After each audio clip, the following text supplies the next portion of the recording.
میں میرٹھ گیا تھا، گرمی بہت ہو رہی تھی، تو میرے ایک دوست مجھے لے کر ایک ہوٹل میں چلے گئے جو ایک جین کا ہوٹل تھا۔ جین وہ کمیونٹی ہے میرے بھائیوں کہ جس میں نہ کوئی جاہل ہے، ان پڑھ ہے، نہ کوئی غریب ہے۔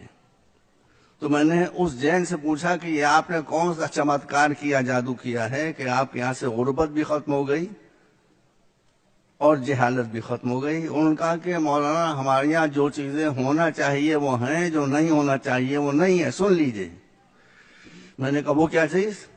کہا کہ ہم کو جتنے اسکول اور کالج چاہیے ہیں وہ ہم نے اپنی کمیونٹی کے لیے بنا لیے ہیں، اور مولانا صاحب ہمارے یہاں پنڈت نہیں ہوتے ہیں۔ تو ہم نے کہا یہی ہماری مصیبت ہے، ہمارے یہاں معاملہ الٹا ہے، جو نہیں ہونا چاہیے وہ ہے، جو ہونا چاہیے وہ نہیں ہے۔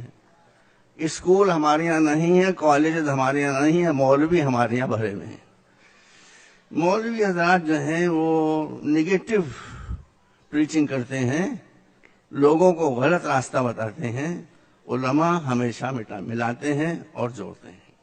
میرے پاس 5 منٹ ہے، میں وقت کا بہت پابند ہوں، 3 منٹ اور رہ گئے میرے پاس، 3.5 منٹ۔ دیکھیے ہمارے رسول نے فرمایا ہے کہ عقل مندی کی بات کہیں سے بھی ملے لے لو، ہندو کے منہ سے ملے لے لو، یہودی کے منہ سے ملے لے لو، کسی کے منہ سے ملے لے لو۔ میں آپ کو ایک بات خالی بتانا چاہتا ہوں، جیوز یہودی ہمارا ان سے کوئی جھگڑا نہیں ہے۔ جیوز میں ایک ایکسٹریمسٹ گروپ ہے جو صہیونسٹ کہلاتا ہے، ان سے ہمارا جھگڑا ہے۔ اب میں آپ بتاتا ہوں، یہ واقعہ میں نے ریڈرز ڈائجسٹ میں بہت پہلے پڑھا تھا کہ جب سن 48 میں یہودیوں کو ان کی خیال میں ان کی زمین مل گئی تو وہ اپنے چیف پریسٹ کے پاس آئے، ان کا کہ ہم کو ہماری زمین اسرائیل مل گیا ہے، ہم یہوہ کا شکریہ ادا کرنا چاہتے ہیں۔ کہا کیسے ادا کرنا چاہتے ہو؟ سنیے بات میں ختم کر رہا ہوں۔ تو انہوں نے کہا کہ ہم چاہتے ہیں کہ آپ ہمارے لیے ایک بہت ہی بھویہ سینیگاگ بنا دیں، جیسی پوجا استھل نہ مسلمانوں کے پاس ہو، نہ کرسچنس کے پاس ہو، نہ ہندوؤں کے پاس ہو۔ سنیے، یہ عقل کی بات ہے، یہ وزڈم کی بات ہے۔ اس نے کہا، لوگوں نے کہا ایک ایسا بھویہ شاندار سینیگاگ بنا دیں کہ ایسا سینیگاگ، ایسا پوجا استھل کسی کمیونٹی کے پاس نہ ہو۔ تو اس نے کہا کہ میں اگر ایک فرض کرو ہیرا تراش کر اور ہیرے کا بنا دوں سینیگاگ، تو اس ہیرے کے سینیگاگ کی حیثیت اور اہمیت یہوہ کی نظروں میں کیا ہوگی؟ تو انہوں نے کہا کچھ نہیں۔ یاد رکھیے یہ بات، یاد رکھیے۔ کہا تو تم جتنے اربوں ڈالرز لائے ہو، اس سے سینیگاگ نہ بناؤ، اس سے اپنی کمیونٹی کو بناؤ۔ یہ پیسہ مجھے دے دو، میں اس کو ریزرو فنڈ کے طور پر ڈالے دیتا ہوں، اور اس سے میں یہودیوں سے غربت کو اور جہالت کو مٹاؤں گا۔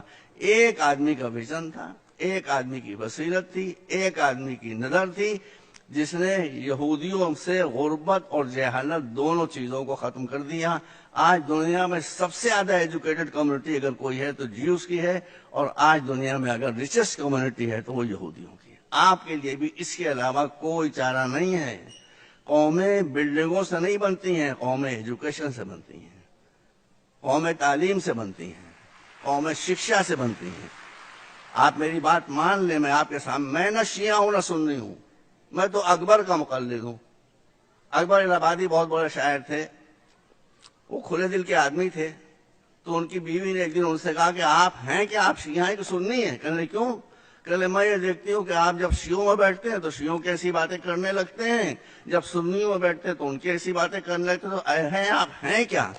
انہوں نے اسی وقت ایک شعر کہہ دیا، انہوں نے کہا کہ اکبر کا کیش و مسلک، ان کی بیوی کا نام منی تھا، انہوں نے شعر کہہ دیا کہ اکبر کا کیش و مسلک، کیا پوچھتی ہو منی، شیعہ کے ساتھ شیعہ، سنی کے ساتھ سنی۔ تو آپ بھی جب تک شیعہ کے ساتھ شیعہ اور سنی کے ساتھ سنی نہیں بنیں گے، مسئلے حل نہیں ہوں گے۔ میرے پاس بہت نہیں، صرف 5 منٹ کا وقت دیا تھا جو ختم ہو رہا ہے۔ میں آپ کو آخری بات کہنا چاہتا ہوں کہ مولا علی نے ارشاد فرمایا ہے کہ جس کے پاس ایجوکیشن نہیں ہے اس کے پاس جو کچھ ہے وہ سب چلا جائے گا، جس کے پاس ایجوکیشن آ گئی جو کچھ اس کے پاس نہیں ہے وہ سب مل جائے گا۔ آپ کو عزت مل جائے گی، آپ کو پیسہ مل جائے گا، آپ کو حکومت، میرے دل سے نکلی ہوئی آواز کو آپ سن لیں اور دل تک پہنچا لیں کہ سب سے پہلے آپ کو اپنے بچوں کو ایجوکیٹ کرنا ہے. دیکھیے یہاں پر جو لوگ چنئی سے آئے ہوئے ہیں اور وہ میگھالیہ سے آئے ہوئے ہیں، ایک ایک آدمی نے کیسے کیسے کام کیے ہیں. تو ایک آدمی اتنا کام کر سکتا ہے تو 18 کروڑ آدمی کتنا کام کر سکتے ہیں. آپ کو یہ بات یاد رکھنا چاہیے کہ جہاں ایجوکیشن ہوگی وہاں کوئی ذلت نہیں ہوگی، جہاں ایجوکیشن نہیں ہوگی وہاں ذلت کے علاوہ کچھ نہیں ہوگا. وآخر دعوانا الحمدللہ رب العالمین. 5 منٹس اوور.